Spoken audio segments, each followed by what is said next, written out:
Hi, Assassins! I'm Brooke. And I'm Cami. Welcome to Bookish Realms. We're just two girls who can't stop talking about fantasy books. Welcome to a very special episode of Bookish Realms. Today, we're doing something a little outside of our usual format. We're bringing you a quick and dirty recap of the Empyrean series to get you all set for Onyx Storm on January 21st, which, by the way, is Cami's birthday.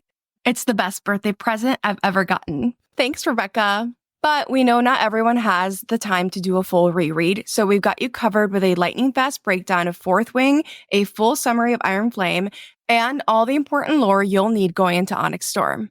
And don't worry, we're not claiming to be Empyrean experts here. We're Throne of Glass girlies after all. But this episode will give you quick and dirty basics so you can dive into Onyx Storm without missing a beat. And of course, we'll close things out with a very long list of questions we got for Onyx Storm. Cami, take it away, girl. All right, Fourth Wing in a flash. Violet Sorrengail, daughter of General Sorrengail, has to cross the parapet to join the Riders' Quadrant on Conscription Day.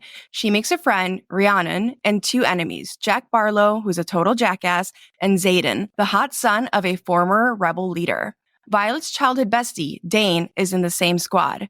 He can steal people's memories, which comes in handy later. Xaden takes over Dane's squad as their wing leader, and let's just say things get very interesting. Classes start and Violet's crushing it in history, plus she's got a knack for poisoning her opponents during sparring matches. Training's intense, especially for the gauntlet. Violet's too short to climb one obstacle, so she gets creative with daggers to qualify for threshing, where cadets bond with dragons. On Threshing Day, she spots a golden dragon, Andarna, but Jack and his cronies want to kill it. Violet steps in, and boom, Tarn, the black dragon, swoops in to help. Both dragons choose Violet as their rider. Things get awkward when Dane kisses Violet out of excitement. Meanwhile, Xaden's life is now tied to hers because his dragon, Sagail, is mated to Tarn. He protects her from unbonded humans who want to kill her and bond with Tarn. Xaden assigns Liam to be her bodyguard, and Imogen starts training her muscles. Both Liam and Imogen are children of the rebellion. Turns out, Andarna's a baby and can transfer her time-stopping power to Violet, who still hasn't manifested her signet. Meanwhile, Xaden and Violet, let's just say they're both a little distracted by dragon bonding. Violet poisons Jack with oranges in a fight, and her squad visits Montserrat, the outpost where her sister, Mira, is stationed. In a Capture the Flag contest, Jack tries to kill Liam, and Violet finally manifests her lightning powers, killing Jack in the process. To comfort her, Xaden and Violet, they finally sleep together. War Games time. Violet's supposed to go with Dane and the squad, but Xaden swaps her out to join him and the rebels in Athbeen, where they meet Griffin riders struggling against the Venin, magic wielders Navarre has been keeping secret. The rebels try to secede to protect civilians from the Venin. A nearby town, Resin, is under attack, so the riders fly in to help. Andarna stays behind for safety. Tragically, Liam and his dragon die protecting Violet and Tarn. In a last-ditch effort, Andarna uses her time powers to give Violet the chance to use her lightning on the Venin. Violet's poisoned by a Venin, but Xaden rushes her to Arisha, a former rebel city. There, Violet's older brother, Brennan, who she thought was dead, is alive and well. He heals her and welcomes her to the rebellion. And now, let's get into our full recap summary of Iron Flame. Part 1 of Iron Flame kicks off with Violet munching on biscuits while trying to process a life-changing discovery. Her brother Brennan is alive. Surprise! He's been laying low, now a lieutenant colonel, and using a new name to keep his survival under wraps. Things just got a whole lot more complicated. Violet listens in on a meeting between Brennan and Xaden as they discuss the assembly of the revolution. They're facing some serious issues, like how their forge isn't working and they desperately need a luminary. But there's a catch. Viscount Takaris, the guy who supposedly has the luminary, is super mad at Xaden after some insult last summer. So that trade isn't looking great. But the bigger plot point here is that the assembly votes to send the cadets back to Bisgayeth. They'll have to lie about everything that went down with the Wyvern and Venin. It's a whole mess. Brennan shares more about the crazy circumstances surrounding Taryn's previous rider, Naolin. Brennan was healed by Naolin before he died, and the dragons, like Taryn, hid Brennan away in caves under Arisha, which is where things get even juicier. Violet learns that Arisha's wordstone isn't working, and she's determined to figure out how to fix it, with some books from the Bisgayeth archives. But first, she has a quick chat with Andarna, who's now a moody teenager needing to enter the dreamless sleep. Back at Bisgayeth, the crew returns for graduation, and Taryn has to carry Andarna back to the Vale. Things get tense when Xaden announces that Colonel Atos, aka Dane's dad, sent them into combat. This does not sit well with General Sorengale, who's mad about the whole situation. Graduation party time rolls around and Colonel Atos introduces Vice Commandant Varish, who's apparently there to quote-unquote tighten the ship. Spoiler alert, Varish is a major asshole, and he goes so far as to threaten Violet and Mira's lives just to keep Violet in line. He's number 1 on our hit list. Xaden is stationed at the farthest outpost, Samara, which is a day's flight away.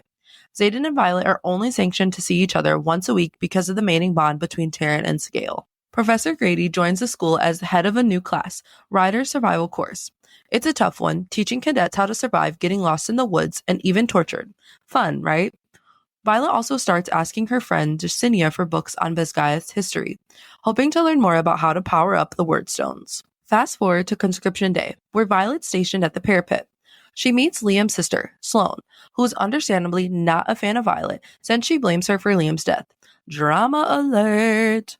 And then there's Art, who's actually the king's son, but Violet and Dane agree to keep his secret. There's more tension as Varish's dragon, Solus, gets super unstable and burns a bunch of students. Terran steps in, threatening to take Solus's other eye if he doesn't calm down. We love you, Terran. Meanwhile, Violet decides to start running, training to stay alive in future fights. Imogen joins in because, well, training for survival is basically their new life. Then, in the battle brief, we learn that Griffins have attacked the Athbean outpost, trying to get their hands on weapons that could be used against Venin. A random first year kills Nadine, thinking she's Violet, and in a shocking turn of events, Violet kills him. His last words, "Secrets die with the people who keep them," which is a quote Dane's dad has said to Violet. It's a huge reveal that Dane's father sent this first year to kill her. Xaden starts writing Violet letters, explaining his past and the reason why he struggles with trust. Violet's not sure what to do with them, but it's a nice gesture that shows he's opening up. Violet is also trying to get some answers, reading up on Navarre's history to figure out how to power those word stones, but that info is hard to come by. Then there's this shocking moment when a rider gets killed because the scribes reported a book he requested about a border attack that supposedly didn't happen. Jacinia tries to protect Violet by not recording her book requests, keeping her safe from the prying eyes of the scribes. Violet gets a censored letter from Mira, but even in that, the drama doesn't stop. Major Varish demands to see Andarna, and when Violet refuses, he orders her to make it happen. But Violet is not about to let him control Andarna, so there's a lot of tension building. The stakes keep rising when Dane shows them how to jump off a flying dragon. Yikes! They're still being hunted by Colonel Atos, and the Athbean cadets are being targeted because they know too much. But things are looking up when Violet heads to Samara to visit Xaden, only to get caught by Varish, who tries to search her bag. Thankfully, Terran saddlebags are hiding a bunch of smuggled stuff, so everything's safe, for now. Violet finally learns about the weapons that could help protect Orisha and power the word stones. But she's still dealing with the fallout from the Athbean attack, and when they get back to Vizcaya, Varish goes full villain mode, punishing Violet by forcing her to produce lightning again and again until she almost burns out. Meanwhile, Sloane still blames Violet for Liam's death, and despite Violet's attempts to help, it's a tough relationship to navigate. Then the squad is kidnapped for a class assignment, survival training in the forest, and they have to work with the infantry, healer, and scribe cadets. Violet has to drink something that blocks her connection to Terran, which is wild. Things go south when Jack's dragon kills a cadet because he's still mad about Violet killing Jack. Violet does what she has to do, poisoning Sloane's opponent during a sparring match so Sloane wins. They strike a deal. Sloane will train with Imogen in exchange for letters Violet saved from Liam. There's more political intrigue with Navarre sending propaganda to border villages, keeping foreigners out, and the dragon vs. Wyvern conflict intensifies. As Violet digs deeper into wordstone research, Varish keeps trying to punish her, but Terran almost kills his dragon Solus. Violet is slowly but surely gathering information, including trying to find the journals of the first 6, which might contain the answers to finding the wards. Then, during threshing, things take a dangerous turn when Violet almost falls off a tower, but is saved by Jack Barlow, who, surprise, is back, unfortunately. Apparently, Nolan's been working on mending him for the last few months, and now he's alive again. What a plot twist. Now, Violet, Xaden, Jacinia, and the rest of the squad rope Arik into a mission to break into the archives vault, where the first 6 journals are locked up. They manage to get the journals, but they're chased and barely escape. It's chaotic, and Nolan cuts off Violet's connection to Terran, leading to Violet being kidnapped and tortured for 5 days. It's brutal, heartbreaking, and Violet is completely alone until Dane steps in, horrified by what's happening. He reads Violet's mind and helps take down Varish in an unexpected redemption arc. Xaden rescues Violet, and together they finally kill Varish. General Sorengale, who had no idea about any of this, reveals her big plan. She's been working with Xaden to protect Violet and is willing to go to war to protect Navarre's wards. Violet's ready to go to Orisha, but she wants to give the cadets a chance to choose where they stand. They make a speech in the courtyard, and half the students, including Dane, Jacinia, and some of the teachers, decide to join the revolution. It's time to fly to Orisha. Part 2. The cadets all move into Ryerson House, where things are going to get interesting. The cadets contact their families, and it's decided that they need to move to Orisha for safety. Violet and Xaden have to meet with the assembly, and they are not happy with Violet for exposing their secrets. The assembly is also pissed because Xaden dropped wyvern carcasses at border outposts while Violet was being tortured, exposing the truth to the military, which has caused serious chaos. Despite this, they decide to keep schooling the cadets at Ryerson House, and Violet's given the task of translating Warwick's journal from the first 6. It's a big responsibility, but she's up for it. Oh, and Andarna wakes up, but surprise, she's now a moody teenager, which is pretty great. The downside, she didn't finish her dreamless sleep the right way, so her wing is weaker, and she won't ever be able to carry a rider. Then Mira arrives at Orisha and finds out Brennan's alive. Yep, she punches him. Can't say I blame her. Now Violet's pretty sure she knows how to raise the wards. She thinks the key is for the most powerful riders to channel their energy into the ward stone. They try, but big surprise, it doesn't work. Turns out she didn't translate the journal correctly. Violet then has a brutal training session with one of the assembly members to get better at targeting her lightning attacks, which are still, pretty random. He hands her an orb conduit to help her release her power when it's too much, but it's still a hard road. And speaking of magic, the Tierish used to learn runes for all kinds of magic, and now this is being added to the school curriculum. But of course, Navarre wasn't teaching them before, so better late than never. In the middle of all this, Violet decides to take a little secret trip to see Viscount Takaris and get the luminary they need, even though Xaden said no. Of course, when she gets there, guess who's already there? You guessed it, Xaden.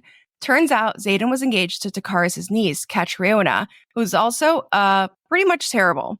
Violet's not thrilled about this revelation, especially when she learns Xaden spent a lot of time at the Viscount's house and had his own room there. Things get even worse when Takaris throws a banquet, and Catriona is there, using her power to manipulate Violet's emotions, making her feel super jealous and angry. Cat is clearly trying to make Violet feel threatened, but it's all just manipulation to get Xaden's power. She doesn't even care about him, just his power. Violet has to prove her power by targeting a large chest in an amphitheater. But it turns out there's a venin inside that chest, and Violet has to fight it. Cue the Sorengale siblings, who team up to take it down. Violet finishes the venin off by electrocuting it. With that success, they negotiate the terms with Takaris. He agrees to give them the luminary in exchange for weapons and for them to train the Griffin Flyers, whose academy got destroyed with the Dragon Riders. Xaden and Violet agree because, well, they don't have much of a choice. Next, the Rider and Griffin cadets meet up in Port-Emil to climb the cliffs to Tyrrendor together. It's a dangerous trek, and the Griffins can't fly high enough to get there on their own. Of course, Cat is among the Griffin cadets, and Violet, well, let's just say their relationship doesn't get any better. Violet meets a flyer named Marin, who tells her that at the Port-Emil Academy, things are way less deadly than Navarre. So why is Navarre pushing its students so hard? A hatchling is born in Orisha, and it alerts all magical beings nearby that dragons are present. It changes the entire game because now the Wyvern are definitely coming for them. While climbing, a sweet flyer in Violet's group dies. Of course, Cat blames Violet. Riddick is injured, but thankfully, Brennan is there to heal him. Then, the Wyvern show up, most likely because they were alerted about the hatchling. Violet does what she does best, electrocutes the clouds they're flying in to kill the Wyvern. Now, rune training begins, and the Flyers and Riders are paired up to form new squads. Guess who's in Violet's squad? Yep, Cat. Just great. Dane helps Violet retranslate the journal, but they still haven't figured out how to raise the words completely. The tension between the Flyers and Riders is off the charts, and the professors finally force them to fight it out on the sparring mats. Of course, Cat challenges Violet and spends the whole fight trying to make Violet jealous about Xaden. It's honestly the worst, and when Cat uses her power, which is not allowed on the mats, Violet nearly kills her. They're separated, and Violet's pissed. Later, Xaden takes Violet down on a throne, literally, and finally admits that he never liked Cat. Oh, and by the way, he's technically the king of Tyrrendor. Things are getting worse. The Venin and Wyvern are getting closer and closer to Orisha. Dane and Violet think they've figured out how to raise the wards, but if they do it, the Griffin Flyers will lose their powers. So they hold off. Then there's this crazy school assignment where the Flyers and Riders have to find hidden runes. Violet, Kat, Vizia, and Sloane are a team, and they track one rune to a cave. Sloane tells Violet that if a rider is bonded to a dragon that was previously bonded to a family member, they have the chance to either go insane or develop a second signet. And get this, Sagail was bonded to Xaden's grandfather. Violet tucks this info away for later, realizing that Xaden must have a second signet. But then Solus shows up in the cave, and he kills Vizia. It's chaos as they try to escape. But guess what? Andarna shows up and kills Solus all on her own. Yep, she's now a dragon slayer. Not exactly a great title among dragons, but the elder dragons agree not to punish her. Violet and Xaden still have trust issues, which at this point feels like a theme. But hey, the wards still need to be raised, and they're about to get their chance. The Wyvern are coming, and Violet and Xaden head out to fight them, with Terran and Sagail by their side. But right before the attack, Violet asks Xaden if he has a second signet. And guess what? He's an intrinsic, someone who can read people's thoughts. But with him, it's more like reading intentions. And that's a huge deal, because people with this signet are usually killed immediately. That's why he's kept it a secret. As the Wyvern attack, the wards hold up for a while. But the Griffin Riders still have their power, which means something's off. Then there's a message from General Melgren, who predicts that Navarre will lose a battle. He asks the Revolution for help. So they all head to Biscayeth. When they arrive, the revelation that Brennan is alive is a huge moment for Violet's mom. Violet's mom hands Violet the journal she was tortured for stealing from Lyra, one of the first 6. It's clear that Warwick wanted to keep the power, but Lyra believed it needed to be shared.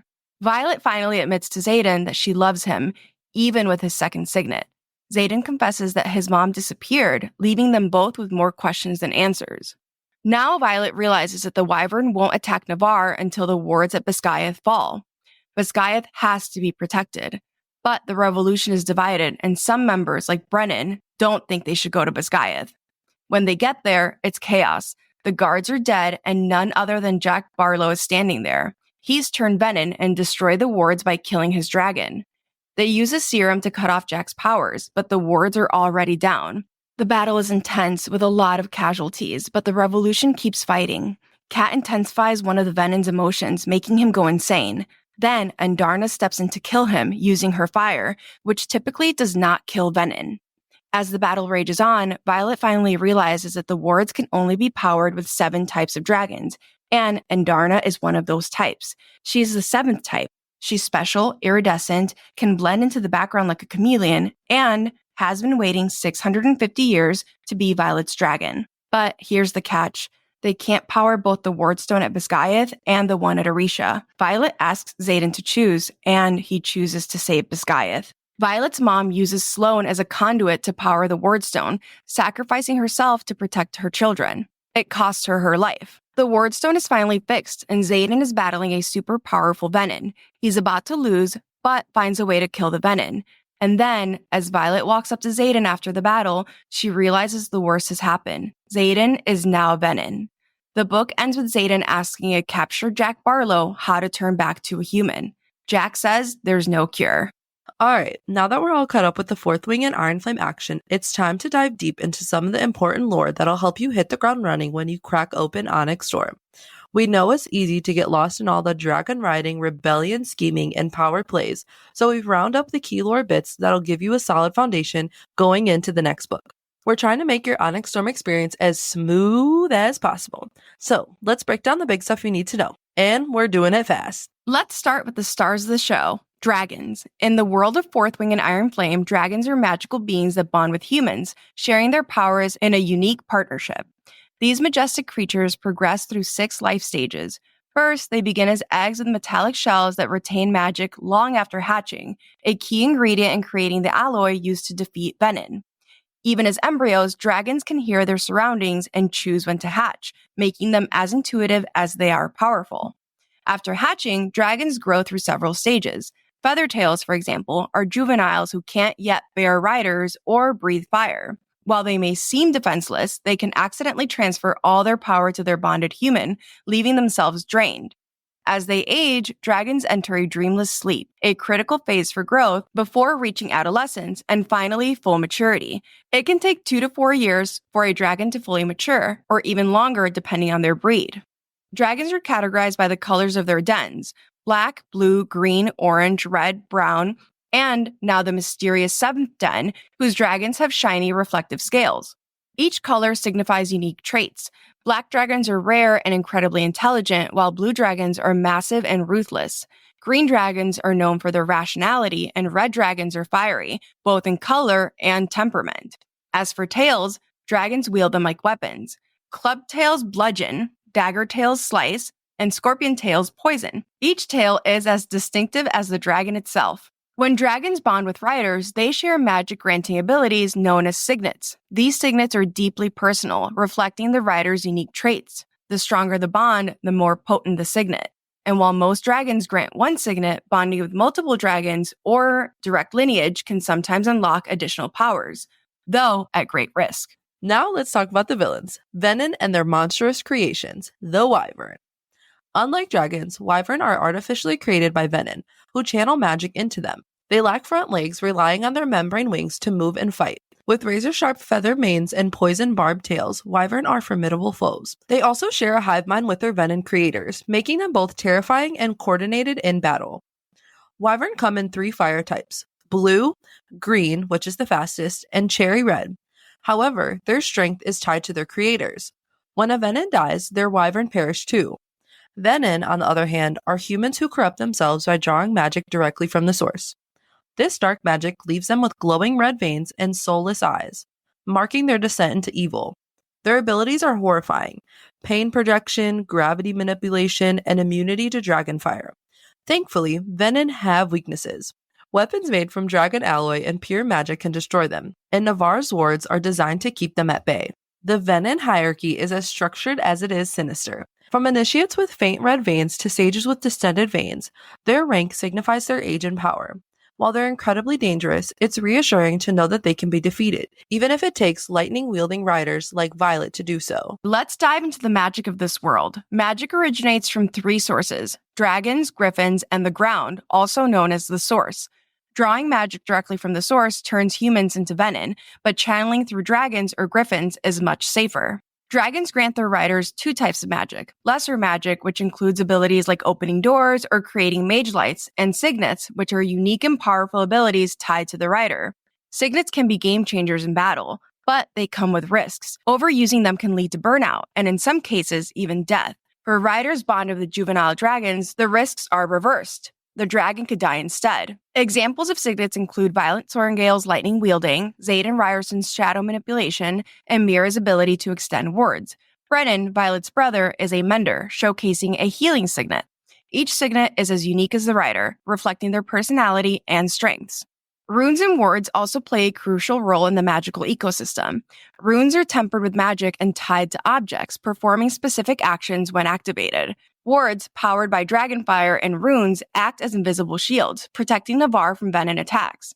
Without these defenses, the world would be in constant peril. Along with signets, runes, and wards, we also have rebelling relics, which are their own somewhat mysterious form of protective magic. Rebelling relics are marks carried by all the children of the Tierish rebellion officers, which are referred to as the Marked Ones. There are 107 of them total. These rebellion relics originated from protection runes given to the officers' children by Colonel Mari before their parents departed for the Battle of Arisha. The runes were designed to activate upon the death of the bearer's parents by dragonfire, which is the method used to execute traitors. The magic in these runes was crafted to counter the signet of the dragon rider responsible for the execution. Since General Melgren's dragon was the one that executed the Tierish rebels, Melgren is unable to perceive the outcomes of anything the Marked Ones do, as long as there are 3 or more of them together. This majorly pisses off Melgren, but is a huge benefit to the Marked Ones as they attempt to reveal the truth about Venin. We hope to see a lot more about rune magic in Onyx Storm. And let's not forget griffins. While they don't grant signets, their riders, called flyers, excel at lesser magic and mind manipulation. Griffins themselves can telepathically communicate with their riders and other magical beings, making them invaluable allies in this enchanted world. And that's your expanded crash course in Fourth Wing and Iron Flame lore. Dragons, Venin, Wyvern, and magic. There's so much to explore in this rich magical universe. And now we'll share our rapid fire burning questions we hope are answered by the end of Onyx Storm. The biggest one of them all, I think, is what the fuck is Violet's second signet? What's Garrett's signet? What's Aric's signet? Is there a cure for Venin? Where the fuck is the king? And how does he not know that his son is missing? Does he know that his son is missing? And when is the king gonna come looking for him? And what are the implications of that going to be? And what is Andarna's breed? How is Sigale and Xaden's bond affected by him becoming Venin? How is Violet and Xaden's bond affected by him becoming Venin? Will turning Venin give Xaden a third signet? Will Xaden make Wyvern? Can dragons sever bonds? What did Violet's dad figure out in his research? And was Violet's father murdered by Navarre leadership for what he discovered? And why was Andarna weird and quiet when Violet mentioned her dad's research? Will Violet be able to ride Andarna? Where was Bodhi at during the end battle? What's up with Violet and Xaden seeing sages in their dreams? Why did Jack save Violet? What do the Venin want with Violet? Is there some sort of prophecy at play that we just don't know yet?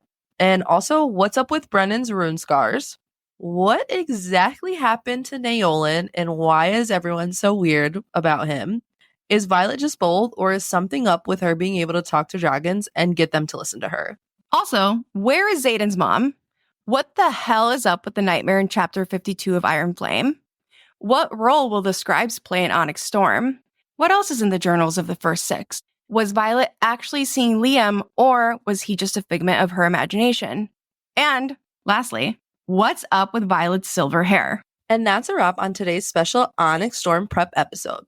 We hope this quick and dirty recap helped you get all caught up and ready to dive into the next book. A huge shout out to some amazing resources out there that have been so helpful for this episode.